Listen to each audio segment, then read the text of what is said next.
was the Beatles, and this is chapter 15 of It's a Mistake.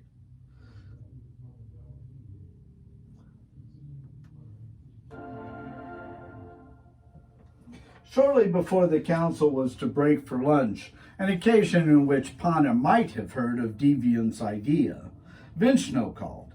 He told Panna that reports were coming in of another massive explosion, this one destroying an island resort and amusement park called Mako. Vinchno wanted Panna to get over there and send back some pictures right away. Panna objected, explaining that the council was in session and trying to decide on a plan of action. Panna argued that he should cover this side of the unfolding story. Vinchno overruled him, however, because Panna was his closest reporter. I might be closer, but not faster, Tony. You know I don't like to fold space. If anyone's free who will fold it, then you'd get your pictures faster by sending them. Well, I don't. So pack a lunch, Panna. Can't you fold it just this once? Panna didn't feel like having another argument about this. No. Besides, my unit's broken. Even if I was willing to, I couldn't, he lied. I'm sorry to hear that, Tom. Vinchno didn't sound very convinced. You'll have to get that fixed. In the meantime, you'd better get going. Panna told Lynne about the change of plan. She didn't like it either, but understood. Vinchno was his boss, and Panna had been putting him off too much lately, which may actually have been what this was all about. They got lunch and discussed Tom's idea. He wanted Lynne to stay on Kalam so that she could tell him of any developments while he was away. Lynne worried that she didn't know much about reporting. She was a dental hygienic aide. Well, you have to learn about any new ailments that sufferers might have and inform them of what you know, right? Sure, Lynne seemed uncertain and missed the connection. Sometimes. Well, this is much the same, Lynne. You're just going to do it in relation to the council's meeting. If you hear something new, then you start asking members what that's about. If any of them tell you, then pass what you've learned on to me. That's all there is to it, basically. Reporting is just doing some research and telling people what you found. There's no great trick to it, except in how you report this information. But those are my concerns. Besides, Zach will probably just tell you whatever's going on. Lynne started feeling more confident by the time lunch was over. Tombrow bought her a unipad. They got a good deal on a reconditioned unit and showed her how to work it. They walked to his cruiser talking about things they might do when he got back, not one of them being something they could report on. And kissed before he got in. It's only 205 LMs away, Lynne. I'll be back in 3 Kalanian rotations. Just keep your ears open and you'll be fine. I'll call you when I get there. She smiled. Okay, be careful. With that, he closed the canopy and left. Lynne wandered back to the council grounds. Many of the delegates, including Bouchard, had packed various nearby restaurants, pubs, and coffee houses. They had been released for 3 hours to nourish themselves and think about which plan they preferred. Lynne chose one of the 7 pelegs surrounding the park, one of the larger houses, and found Zach speaking excitedly with Julian at a patio table. Pelegs was famous for serving a unique Multonian grind, so everyone was kind of grumpy because Pelegs had to use an inferior variety of Darwinian grind until a new Multonian distribution point could be made. Zach sipped a Darwinian espresso, one shot with sugar-free vanilla, along with a berry croissant, and slightly grimaced after each sip. His animated gestures stopped as Lynne drew closer. Zach hesitated briefly when Lynne asked if the empty chair was free. He hated to refuse a pretty woman's company, but wanted to continue discussing the morning's events with Julian. Bouchard had just begun telling him of Deviant's plan. It sounded stupid, as did everything that came from the arrogant prick's mouth. but had a certain logic that was hard to ignore. Julian noticed Zach's very slight annoyance when mentioning Deviant's name and wanted to inquire about it. He felt Zach's irritation at this intrusion mixed with his own. If it weren't, we would make it so. Please sit, Zachary indicated the empty chair. We were just enjoying the lovely sunshine, so reminiscent of our favorite cafe in Paris. Is this not true, Julian? Yes, it is, Julian smiled in that infectious way. It eased Zachary's irritation. Except that French roasted coffee is far superior to this shit. Speaking of sunshine, where's Tombrow? His editor sent him to cover another story on Mako. Do you know of it? Yes, of course. I took my cousin's children to a wonderful resort there 1 year. Zachary daintily wiped a line of foam from his upper lip as he spoke. The kids really loved it because of an amusement park they have. It's well known throughout the galaxy. Yes, it sounded like a nice place, Lynne said. Sounded? Zach's eyebrows rose along with his interest. They could not have gone out of business, could they? He looked incredulous. In a way, it seems they're the latest victim of another missile. Zach and Julian exchanged a strange glance. Lynne felt there was a nervousness mixing with concern, but wasn't sure. Orion's rule, Zachary choked out. Dare I ask if they were open? I don't know, Ambassador. Bouchard shared another glance with Julian. There was definitely something there. Lynne saw grief at how many lives must have been lost, but again, something with it. Julian understood it perfectly as a greater urgency for action. Blessedly, Lynne felt she should leave them alone without knowing why. You and Julian should have time to finish your lunch. May I see you for dinner? Zach smiled appreciatively. That would be delightful, Lynne. Let's say around 7 at Paris. Your presence will improve the taste of this wretched brew. Lynne stood and smiled. Great. Gentle beings? She briefly bowed her head before leaving. As soon as Lynne was out of voice range, Zach said, Well, Julian, that tears it. I can't imagine how many must be dead in this one. Children yet. Bon Dieu, what a mess that bonehead made. We must do something. Yes, it is. So are you going to vote for Devant's idea? I don't know. I don't want to. Why not? Because it's a bad idea? Or because you don't like Deviant? Zachary scowled at him for a full 2 minutes. I don't have to have an associate, you know. Julian donned an offended pout. Why, Zach, you could give me up as an associate, but I seriously doubt you could give me up. Zachary's scowl loosened into a smile, then a chuckle as he bowed his head and shook it from side to side.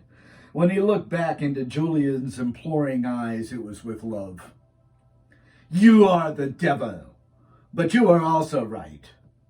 At least about Deviant. Zach gave a sly look toward Julian, who merely laughed. I don't like him, but we don't have many plans to choose from, and his seems the best of them. Do you really think it's a bad plan, Julian?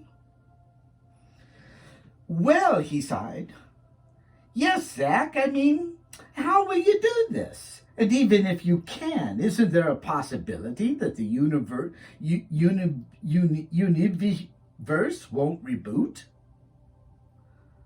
I do not know, Jules. Maybe he will tell us this afternoon. Zach looked at his watch. It was an expertly crafted gold encased piece set precisely by a signal broadcasted from planetary timekeepers. In this way, one never had to worry about changing the time zones, so long as one could afford the watches, and it kept a few lucky beings employed. The merdu loves to tell us things. In the meantime, I will take your concern very seriously, of course. Now, we have time for one more of this pathetic espresso. Oui? S'il vous plaît, Julian merrily quipped in response. After lunch, the council reassembled, with Lord Barrett sounding the chime of reflection. Gentle beings, our goal for this half of the session is to choose one of the plans put forward. Once chosen, we shall begin taking steps on how to best accomplish that plan in the shortest amount of time. As usual, you'll find each of the 3 plans listed on the holograph beside me. I trust you have debated all of them and are prepared to vote. Kindly do so now. A flurry of activity rustled clothing throughout the council. Every member reviewed options. They then spent half an hour in conversation with their neighbors. Most compared notes on how the others planned to vote, but some merely talked about a cruiser race scheduled for the weekend. After that, many ambassadors had to relieve themselves of liquids consumed during lunch. When they got back, another group decided that they too needed to go after all. Bouchard was one of them, buttoning his jacket when he stood and taking short, fast steps. Upon their return, some had to consult with homeworld leaders to be reminded of which plan they should vote for. Nobody wanted to confusedly vote for the wrong one. After checking and double-checking buttons, ensuring they were about to press the correct one, they voted. The tally should have taken about 3 minutes. It actually took about 3 hours. But numbers eventually began adding up alongside each plan. Ambassador Krull's search and destroy idea drew 5 votes. Ambassador Howell's planetary watch program drew 86. 4 worlds abstained because they had no idea what the problem was. An amazing 571 ambassadors voted for Deviant's plan, even though none could fathom how they'd accomplish it. Lord Barrett sounded the chime of attainment. Gentle beings, a decision has been reached. We must now find a way to implement this plan of action. For that, we shall match several scientists with committees that can theorize a course of action. Then, at this time, Ambassador Deviant stood up and asked for permission to interrupt. A vote was taken, and Deviant's request was granted. Lord, I would never have proposed such a plan without already having devised a way to achieve it. May I explain? A respectful, though excited murmur rose from the gallery, reverberating off old portraits of past ambassadors lining the walls. This effect gave the impression that the dead old farts were also whispering in astonishment. The ovation drove Bouchard nuts. There was one way he could diminish Deviant's adoration, however.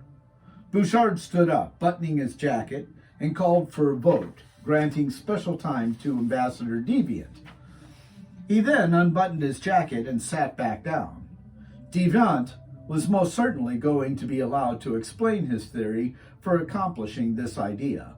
Therefore, he hoped that this seemingly generous act would help Deviant include him as a co-sponsor. If his stupid plan actually worked, then Bouchard would get partial credit. Zachary bowed his head, to hide his smile when special time was granted. Ambassador Deviant ascended the stage and claimed the white podium. He adjusted the 2 amps, but had his first words cut off by an ear-splitting screech of feedback. He looked back at Lord Barrett, who shrugged, before squinting back out into the lights. He moved the amps slightly further apart and gingerly tapped them, getting only dull thuds, so he tried again. His tight-lipped expression betrayed annoyance as another screech filled the room. On the third cautious attempt, his voice carried clearly and without pain. Gentle beings. Ah, much better, I think. As I was about to say, for many years, I've been working on the idea of creating a hiccup within the fabric of space's blanket. Lord Barrett leaned forward, covered his amps, and quietly told the ambassador to watch for mixed metaphors. Thank you, Lord, Deviant whispered back. The Lord was funny about grammar. My goal was for inhibiting further development of unhealthy organisms. I reasoned that if I could interrupt the flow of universal time, then that might disable the biologic clocks regulating their development. Ambassador Deviant stopped to suck in some air. By happy coincidence, I had just recently arrived at a theory when this session was called. I see no reason why my theory shouldn't also work within the grander context of our universe, though. I was surprised by how close Ambassador Flux's idea came to my own. Flux flushed from flattery.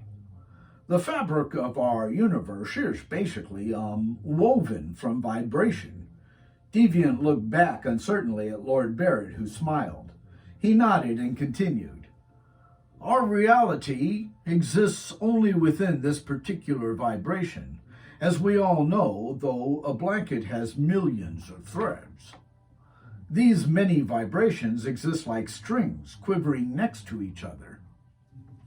Every ambassador frowned and knowingly nodded toward their neighbor. Most of them had no idea what Deviant meant by this, though. The only strings they'd ever heard of concerned swimwear and lingerie. So I began to theorize that I could briefly disrupt an organism's existence by interfering with our vibration. If I could turn off its environment for even a second, wouldn't that end its ability to exist, to function? Certainly to reproduce.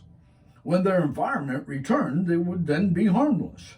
These missiles also have a certain process that can only take place within this vibration's environment. Change the vibration, and you remove the environment. Upon return of our particular vibration, they'd have to be reset by a backup system in order to function properly, which wouldn't happen. Bouchard thought, my God, the man is a brilliant, arrogant prick. Though Zach preferred the lingerie string, he was familiar with the physics theory also. And it just might work, he conceded. Bouchard suspected there was no way Deviant's idea would now be rejected. Despite Julian's concerns, it would. Therefore,